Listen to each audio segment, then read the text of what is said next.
There is perhaps no creature that represents our time in history better than the iPad baby. This drooling vegetative specimen, half human and half cocomelon, spends its crucial years of development in the blue haze of the interface. Studies suggest that iPad babies are primarily the cause of parental inefficacy, where the parents use the device to occupy time they would otherwise have to spend with their annoying and needy kids. These babies then spend much of their time navigating digital symbols and simulations instead of actual toys or people.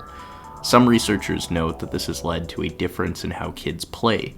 Namely, iPad babies engage in epistemic play that is exploratory and largely involves receiving and consuming information. This is quite different from ludic play, which typically involves generating and producing imaginative and creative symbols and scenarios. In short, the iPad baby consumes in the place of creating. The philosopher Baudrillard, decades ago, actually already highlighted this strange phenomenon. As he notes, human participation has shifted from the role of the producer to the role of the consumer. Even the more potty-trained among us passively spend hours a day receiving an endless stream of opinions and images. As Kingwell aptly describes the thing you're engaging in right now, the interface is a timeless drug, an endless addiction with no relation to real past and real future, let alone what we might still venture to call actual purpose. An endless present of spectacles, a hall of mirrors, a fiction that feels more real than our very reality.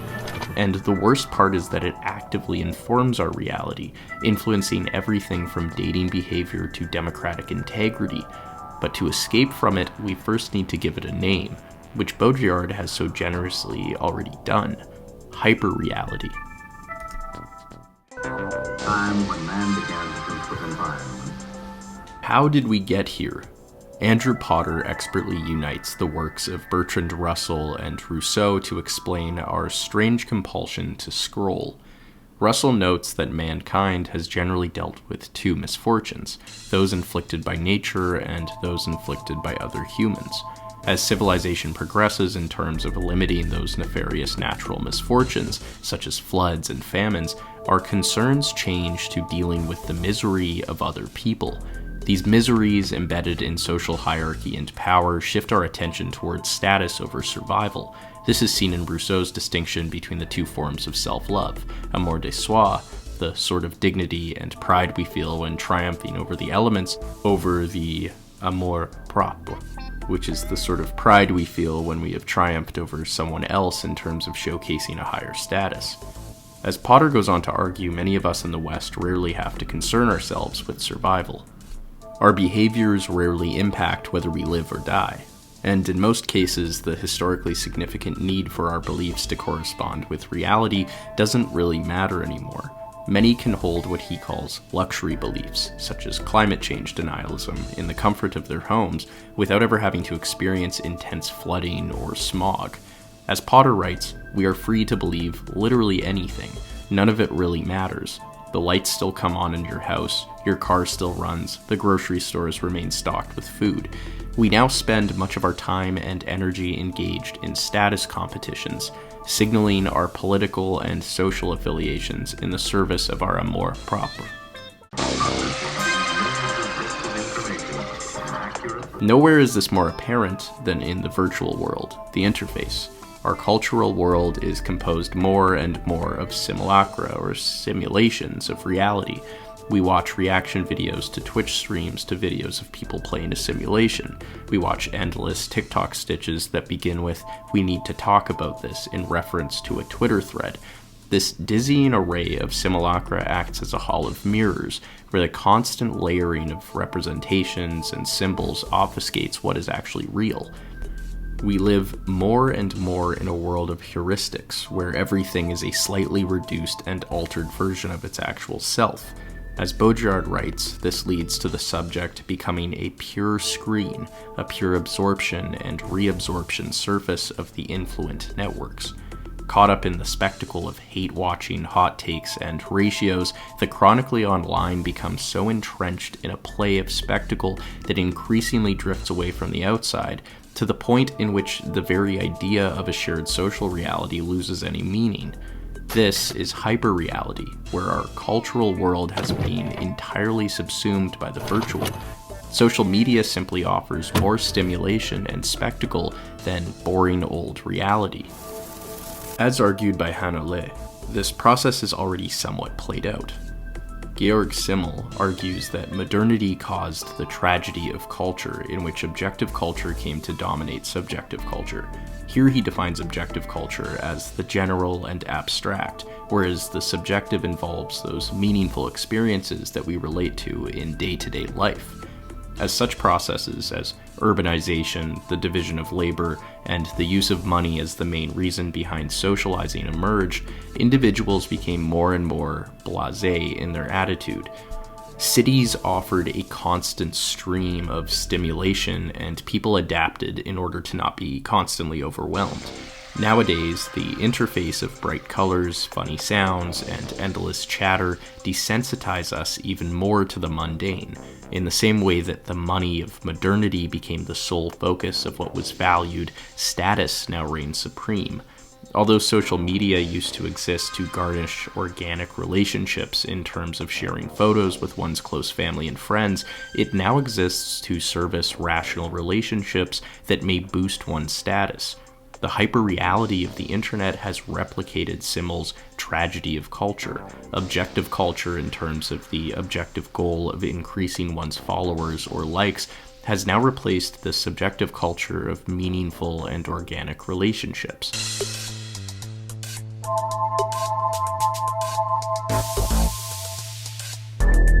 Perhaps this is too romantic and old-fashioned of me to wish for the good old days of organic connection.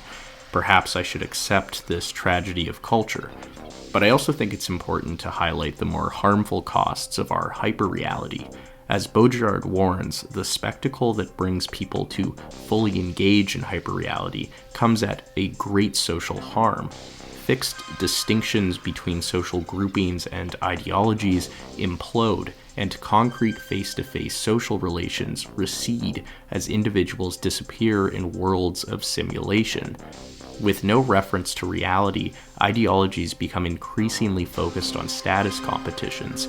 Infighting and constant moral policing neuters any potential unity or useful collective action, as individuals instead focus on increasing their following.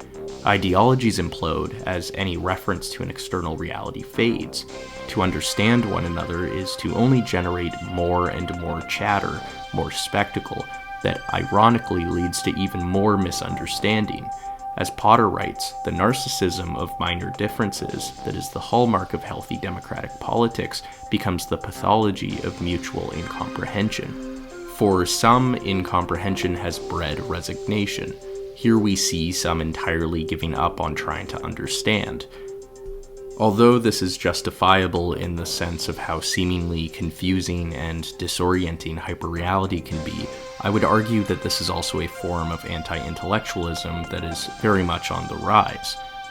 There are, of course, several different forms of anti-intellectualism as classified by Claussen. Religious anti-rationalism, which defines emotion as positive and reason as bad, can appear in the chronically online instances of individuals policing subtle uses of language and behavior to the point of absurdity. Here, to be offended, even on behalf of another group, is justifiable grounds to censor the accused. This, ironically, more often than not, gives the accused ammo to ridicule the offended. The second form of anti-intellectualism, populist anti-elitism, mostly belongs to the strands of alt-right politics that exhibit a conspiratorial skepticism towards globalists, progressive politics, and old money. Such mass conspiracies prioritize anonymously generated evidence over scientific research, as they often deem such research as already corrupted by the global elites. This form of anti-intellectualism tends to result in either violence or a feeling of betrayal, as the prophecies or evidence becomes increasingly detached from reality. The third form of anti-intellectualism is unreflective instrumentalism, that argues that knowledge or intellectualizing is worthless unless it directly leads to material gain. In smaller forms, unreflective instrumentalism appears in the "I'm not gonna read all that" trend you see on TikTok comments. On a larger scale, communities such as the Manosphere promote an extreme form of pragmatism, where only knowledge in regards to dating advice, money-making, and fitness serve any relevance. Anything else can be considered either useless or potentially dangerous to an ideology solely focused on gain. For these individuals, deeply entrenched in the anti-intellectualism of online spaces, hyperreality plays a nasty trick. It actually begins to offer codes and models of behavior that then structure their everyday life. Men that are taught that all women have shallow and hypergamous dating expectations, as well as women who are taught that all men cheat, begin to experience such convictions as even more real than reality. Even if the man has seen countless women in real life with less than attractive male partners, or the woman has never been cheated on, the hyperreality of these spaces obscures subjective experience through spectacle. These individuals then go out into the world with these beliefs and, ironically, can become the very evidence that the other is seeking. This is Hyperstition, an idea born out of hyperreality that is conjured into being. As Nick Land writes, superstitions are merely false beliefs, but hyperstitions, by their very existence as ideas, function causally to bring about their own reality. Capitalist economics is extremely sensitive to hyperstition, where confidence acts as an effective tonic. This is not only evident in dating culture, but appears in the terrifying spread of misinformation that can have real-world consequences on elections and policy making. The normalized dehumanizing of political opponents and the infinite polarizing of social issues has led to a disillusionment in understanding how one is to sincerely act politically. In Baudrillard's terms, we have become the schizophrenic, who is open to everything and lives in the most extreme confusion. We have become professionals in engaging in epistemic play, seeking out and playing with knowledge and information. The sacrifice, however, is in our ability to generate and create and act in a meaningful way. The iPad baby, unlike previous iterations of our species, will be born entirely within hyperreality. They will be born into a world ready-made for them, to be received and consumed just as long as their increasingly short attention span allows for. How will they view others when they grow up, when people become merely corporeal representations of their more real online avatars? How will they engage politically when they elect leaders who must make decisions in the world of environmental policy and resource allocations? A world that will feel so alien and illusory in comparison to the interface.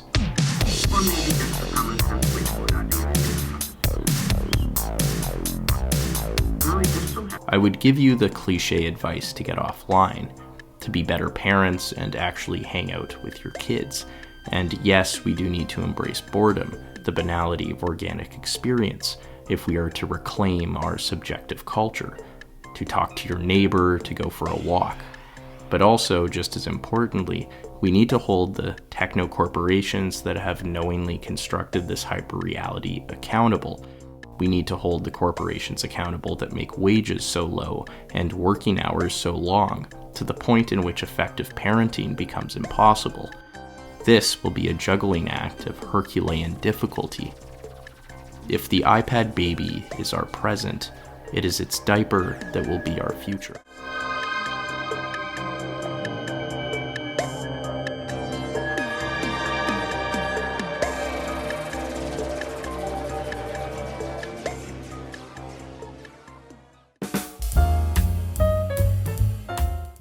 This video is sponsored by Blinkist.